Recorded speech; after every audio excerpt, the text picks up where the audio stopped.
இறையாண்மை மிக்க மற்றும் சுதந்திர நாடாக தேசம் தொடர்ந்து இருப்பதை உறுதி செய்வதற்கும், பிளவுகளை ஏற்படுத்தக்கூடிய எந்த ஒரு தீவிரவாதத்தையும் நிராகரிக்கவும், மலேசியர்கள் இன தீவிரவாதம் அல்லது மதவெறித்தனமான மனப்பான்மைகளை தவிர்க்க வேண்டும் என்று பிரதமர் டதஸ்ரீ அன்வார் இப்ராஹிம் கேட்டுக் கொண்டார்.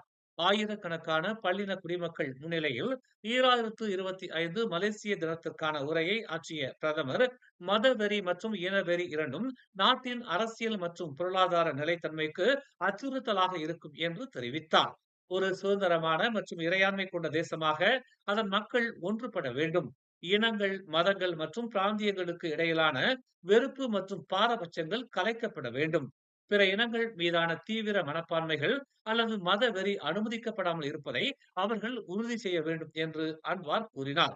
ஒரு சுதந்திரமான மற்றும் இறையாண்மை கொண்ட தேசமாக மலேசியா அனைத்து இனங்களுக்கும் வாய்ப்பு மற்றும் சமத்துவத்தை உறுதி செய்கிறது என்று அவர் PICCA அட் அரீனா மாநாட்டு மையத்தில் நடைபெற்ற 2025 மலேசிய தின கொண்டாட்டத்தில் கூறினார். மேலும் செய்திகளை தெரிந்து கொள்ள தமிழ் மலர் நாளிதழை பாருங்கள்.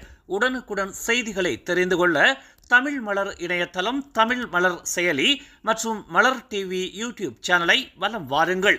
எங்களோடு இணைந்திருக்க மலர் டிவியை பதிவு செய்து கொள்ளுங்கள்.